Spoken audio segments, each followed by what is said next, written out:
맞벌이 부부가 세금을 줄이기 위해서는 특히 연봉이 높은 쪽 배우자로 소득공제를 모는 경우가 있고 적절히 나누어야 유리한 경우가 있습니다. 그래서 연봉이 높은 쪽으로 소득공제를 몰아야 유리한 경우에는 배우자 한쪽의 연봉이 굉장히 적은 경우, 면세점이라 그러죠. 1인 면세점이 한 887만 원 이하인데 이런 경우는 소득공제를 아무리 받아도 소득공제 혜택이 없습니다. 그래서 상대편 배우자로 몰면 되고 특히 그리고 자기 자신만 받아야 되는 소득공제를 다 공제하고 난 이후에 가세표준이 제로라 그러면은 그 사람도 소득공제를 받아도 전혀 소득공제 혜택이 없다는 거죠. 여기 사례에 나와있듯이 아내가 연봉이 1,700만 원이고 아내에게 공제되는 이제 분호자 공제라든지 국민연금, 보장성보험, 그리고 아내 명의 연금저축. 아내 명의 연금저축은 남편은 못 받죠. 그리고 아내가 사용한 신용카드. 그렇죠. 연봉이 500만 원이 넘어가는 아내의 신용카드는 남편이 못 받습니다. 즉, 아내만 받을 수 있는 자기 자신의 공제를 다 빼면은 연봉이 1,700만 원이라도 가시표준이 제로가 나옵니다. 즉, 이런 경우에는 아내한테 부모님이나 자녀 공제를 몰아주면 안 되겠죠. 전혀 절세가, 소득공제 혜택이 없기 때문에. 즉, 이런 경우에는, 연봉이 높은 쪽으로 소득공제를 몰아야 되는 거죠. 그리고 배우자의 연봉 차이가 많이 나는 경우, 배우자가 연봉이 1억이고, 그리고 아내가 연봉이 3천만 원이라든지, 이렇게 차이가 많은 경우는 당연히 연봉이 높은 쪽으로 소득공제를 몰아야 됩니다. 그래서 이거는, 이 표는, 적절히 소득이 높은 근로자에게, 이렇게 부양가족을 소득공제 받으면은, 아내하고 이제 배우자하고 소득공제를 나눌 때보다 세금이 더 절세된다. 이런, 표입니다. 그래서 궁극적으로, 소득공제를 했을 때 부부 양쪽의 이 결정세액의 합계죠. 이것이 낮아야 가장 유리합니다. 즉, 결정세액이 낮다는 것은 세금을 적게 낸다는 거죠. 그래서 한쪽 배우자만 이 세금이 낮을 게 아니고 부부 합산으로 이렇게 결정세액이 낮아야만 환급을 많이 받기 때문에 유리하다 이렇게 설명하고 있습니다. 근데 맞벌이 부부 재테크에 있어서 이제 이렇게 소득공제를 적절히 나누어야 되는 경우도 있는데 이 경우에는 배우자의 연봉이 비슷한 경우나 가족 전체의 소득공제 금액이 많은 경우에 해당됩니다. 이런 경우에는 이 사례와 마찬가지로 남편이 소득공제 전체를 다 받은 케이스도 이쪽은 실제적으로 부양가족 중에서 자녀와 부친 공제를 남편이 받고 배우자는 이제 어머니하고 자녀 양육비 공제만 이렇게 아내 쪽으로 옮겨서 세금을 계산했더니 결정세액 합계가 이렇게 남편 쪽으로 소득공제를 모르는 경우보다 17만 원이 적죠. 17만 원이 절세된다 그런 겁니다. 그래서 경우에 따라서는 지금같이 연봉 차이가 적거나 소득공제가 많은 경우에는 소득공제를 적절히 나누는 것이 즉 부모와 자녀의 부양가족에 관한 기본공제나 특별공제를 적절히 나누는 것이 세금을 줄일 수 있다. 이제 그런 이야기입니다. 근데 맞벌이 부부의 재테크 기초를 잠깐 설명하면은 맞벌이 부부 같은 경우에 부양가족이 만일에 부모가 2명이 있다 그러면 아버지하고 어머니가 있는 경우에 남편이 부모 2분을 다 받아도 되고 아내가 다 받아도 되고 각각 한 명씩 나눠도 된다는 그런 이야기입니다. 자녀도 마찬가지죠. 자녀가 2명이 있으면은 자녀 2명을 남편이 다 받아도 되고 아내가 다 받아도 되고 각각 한 명씩 나눠도 된다는 겁니다.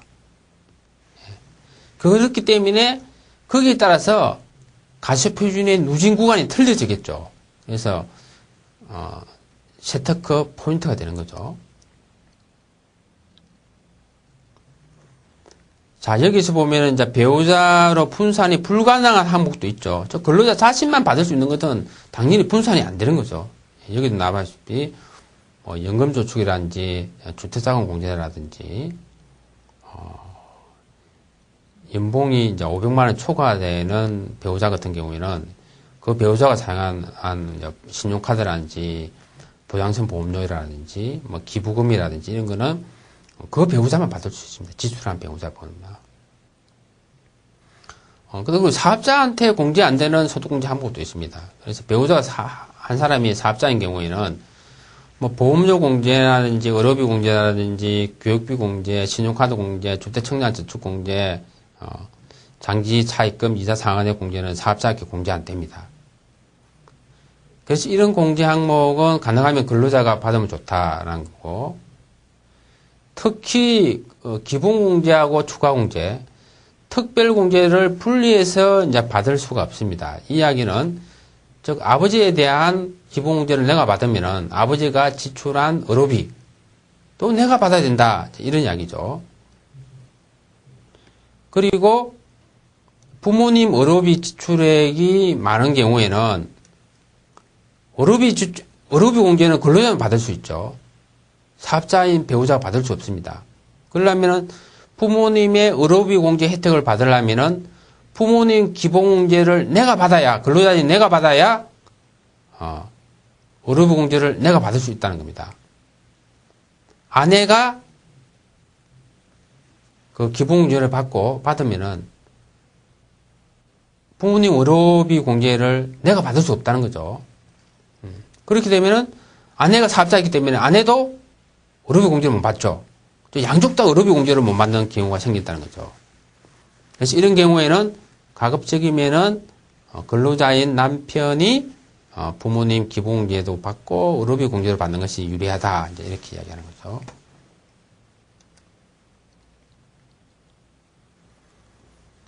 분산이 가능한 공제 항목을 잠깐 설명해 드리면, 특히 배우자 같은 경우에는 소득 금액이 이제 100만 원 초과되는 배우자 같은 경우는 배우자 공제가 안 된다고 했죠. 소득 금액이 100만 원이라는 것은 근로소득으로 따져서 연봉 500만 원에 해당됩니다. 즉 배우자가 500만 원 이상이라면 연봉이 배우자 공제를 받을 수 없죠. 다만 배우자의 의료비만 한쪽으로 몰아서 공제 가능하다. 의료비만.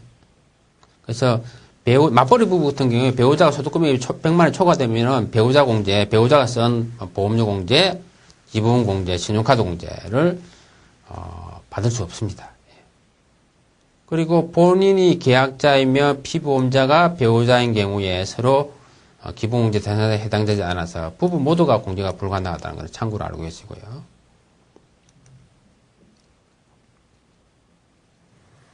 자, 그러면은 부부 양쪽으로 적절히 분산이 가능한 공제 항목에 대해서 설명하겠습니다. 특히 이제 부양가족 중에서 자녀나 부모님, 형제, 자매죠. 즉, 이런 공제 항목은 가장 큰 원칙이 기본공제를 받는 사람이 특별공제까지 같이 받아야 된다는 걸 기억해 두세요. 자녀에 대한 기본공제를 내가 받으면은 자녀가 쓴 의료비라든지 보험료 공제를 내가 받아야 된다. 이렇게 이야기합니다. 단지 만 6세 이하인 자녀 양육비 공제만 분리해서 받을 수 있다. 이런 겁니다. 아내가 만 6세인 자녀의 기본공제도 받고 교육비 공제도 받고 내가 자녀 양육비 공제 100만 원을 받을 수 있다. 이렇게 이해하시면 되겠습니다. 신용카드 세테크 방법에 대해서 공부해 보도록 하겠습니다. 첫째가 그 부부 한쪽이 신용카드 최저 한도에 미달되면은 한도 미달 안 되는 배우자 카드를 주로 사용하라는 거죠. 그래서 실제로 신용카드 최저 한도는 연봉의 25%죠. 25% 초과 사용한 금액의 20%가 소득공제됩니다.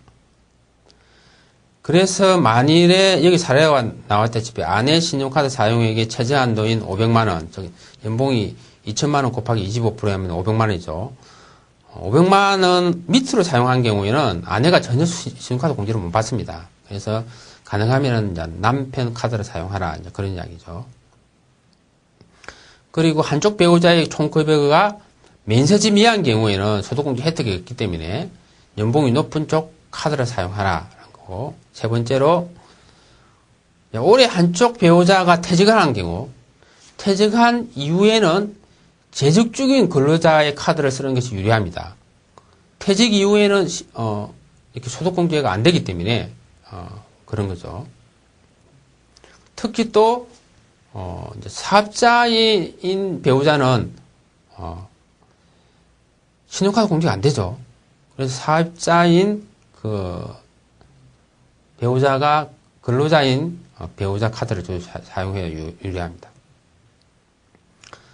그리고 카드를 많이 써서 이제 한도 초과가 예상되는 경우, 올해 세법이 바뀌어서 신용카드를 아무리 많이 써도 자기 연봉보다 더 많이 써도 최고 300만 밖에 공제 안 됩니다. 그래서 실제적으로 한도에 해당되는 이제 신용카드 사용액을 계산해서 이제 가족 전체로 신용카드가 너무 많이 쓴 경우에는 한도 초과되는 그 금액을 한도 미달되는 다른 쪽 배우자 카드를 쓰는 것이 유리하겠죠. 보통 연봉 5천만 원 같은 경우는 최고 한도에 걸리는 사용액이 2,750만 원 정도입니다. 아주 많이 쓰는 거죠. 예. 특별한 경우입니다. 그래서 우리 한국납세연맹이 그 최근에 스마트폰 앱 연말정산 절세 계산기에 보면은 소득공제 한도 계산기가 있습니다. 그 한도 계산기를 이용하시면은 신용카드 자기 연봉만 입력하시면은 쉽게 신용카드 최저 한도와 최고 한도를 계산해 줍니다. 여러분들이 다 알다시피 이제 체크카드나 지불카드, 선불카드로 크면은 신용카드 공제가 5% 더 많습니다. 신용카드보다. 그래서 보통 신용카드는 자기 연봉 25% 초과 금액의 20%를 공제해 주죠. 그런데 체크카드는 25%를 공제해 줍니다. 그래서 소득공제율 차이가 5% 정도다. 이렇게 이해하시면 되겠습니다. 그래서 가능하면 뭐 체크카드를 사용하는 것이 유리하다. 이런 이야기입니다. 조금 전에 제가 설명했지만은 다시 한번 설명드리면 사업자는 신용카드 공제 안 됩니다. 그래서 남편이 사업을 하시면은 남편이 아내 카드를 주로 사용하는 것이 유리하다는 거죠. 기타 소득자도 마찬가지입니다. 아내가 원고료 소득이나 뭐 인쇄소득 또는 대학원생이다 해서 대학원 연구수당을 받는 경우에는 기타 소득에 해당되죠. 기타 소득자는 신용카드 공제가 안 되기 때문에 근로자인 배우자 카드를 주로 쓰는 것이 유리합니다. 그리고 기본공제 나이에 미달하는 부모님 신용카드도 공제 가능하다. 부모님의 기본공제를 받으려면 나이가 만 60세 이상이 되면 됩니다. 기본공제는 안 되지만은 신용카드 공제는 가능하다는 겁니다. 55세인 어머니에 대해서 기본공제는 안 되죠. 그렇지만은 그 어머니가 소득금액이 100만 원 이하인 경우에는 신용카드 공제는 내가 받을 수 있다. 그런 이야기입니다. 그리고 여기 하나 빠졌지만은 8번째로 이야기할 수 있는 것이 가족 카드에 관한 세특이죠. 맞벌이 부부 같은 경우에는 가족 카드를 있을 때 카드 명의자가 공제를 받습니다. 그래서 부모님한테 뭐 가족 카드를 만들어 주거나 아내가 한테 가족 카드를 만들어 줬을 때는 내가 공제를 못 받습니다. 이런 경우는 세탁을 하시려면은 뭐 부모님에게 아내에게 자기 근로자인 카드를 이렇게 발급해주고 그 카드를 쓰고 내가 결제를 하게 되면은 그거에 대해서는 공제를 받지만은 가족 카드 같은 경우는 가족 카드 명의자가 공제를 받기 때문에 신용카드 절세가 잘 안 됩니다. 그래서 주의하셔야 되겠죠. 그리고 의료비 재테크 방법에 대해 설명해. 의료비는 연봉의 3%를 초과해야만이 소득공제를 받을 수 있다. 그 세법에는 이 한도가 있는 게 많습니다. 즉 최고 한도도 있고 최저 한도도 있습니다. 그래서 세법이 복잡한 거죠. 즉 의료비는 연봉이 3천만 원인 사람이 3%면 90만 원이죠.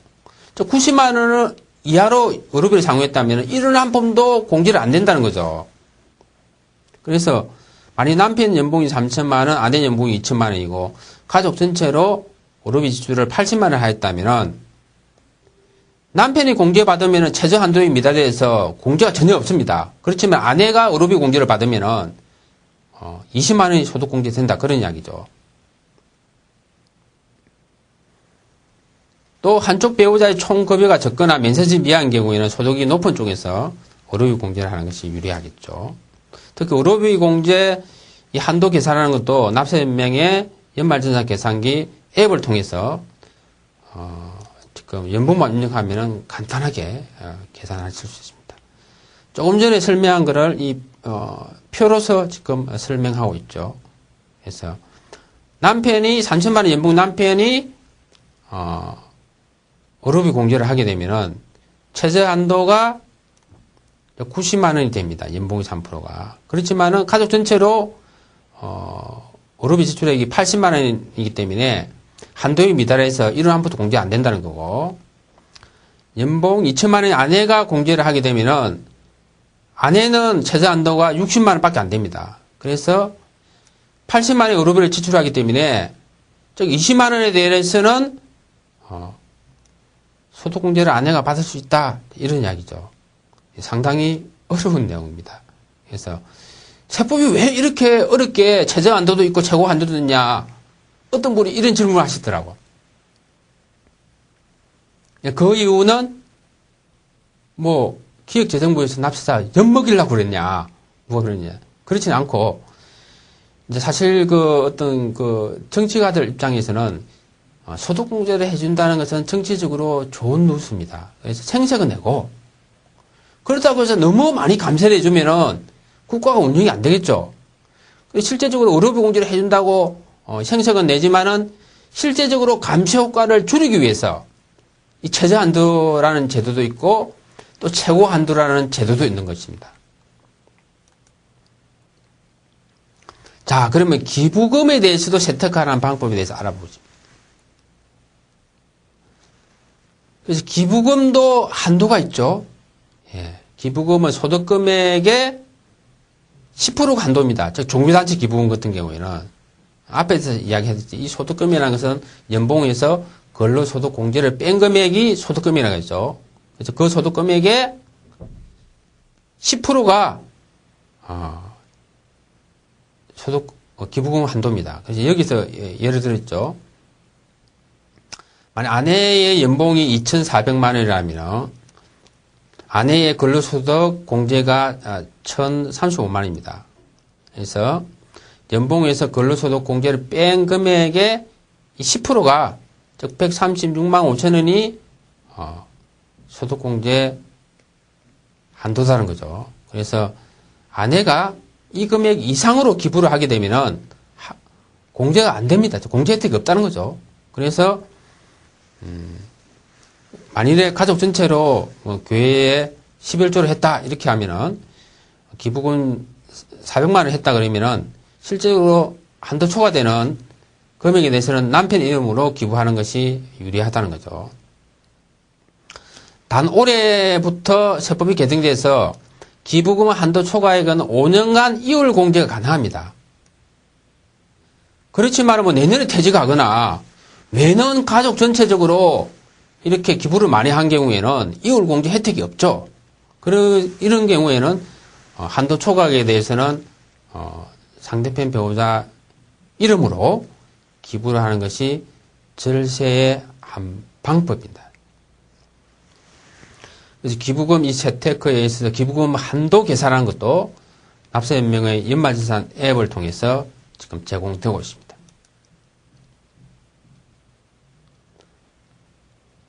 예, 조금 전에 설명했던 것을 여기는 표로서 지금 설명하고 있습니다. 보시면은 이해가 잘 될 것입니다. 자, 이거는 정치자금 기부금 세탁금에 대해서 설명하고 있습니다. 자, 10만원 내고 10만원 돌려받을 수 있다고 이야기했죠. 그렇지만은, 이 세액공제라는 것은 궁극적으로 이 산출세액에서, 예, 근로소득 세액공제를 뺀 결정세액을 한도로, 예, 공제를 해준다. 이렇게 보시면 되는 거죠. 그래서 실제적으로 예, 산출세액이 10만원이고 근로소득 세액공제가 5만 5천원이면 결정세액은 4만 5천원입니다. 그래서 10만원을 기부를 하더라도 4만 5천원밖에 절세 효과를 못 본다 그런 이야기입니다. 예. 자, 시 같은 경우에는 산출세액이 15만원이고 근로세액공제가 82,500원이죠. 이 경우는 결정세액이 67,500원이고 이 경우에는 실제적으로 그 세액공제 효과가 중미세 포함해서 74,250원 밖에 안 된다는 겁니다. 그래서 10만원 내고 10만원 돌려받아도 전액 세제 혜택을 받을 수 없다는 겁니다. 그래서 이 한도 초과 그 세액공제는 우리가 산출세액에서 근로소득 세액공제를 한도로 공제를 해주기 때문에 한도 초과되는 것은 C 같은 경우에 25,750원이도 이거를 다른 배우자 명의로 기부를 하면은 세제 혜택을 볼 수 있다. 이제 그런 이야기를 하는 거죠.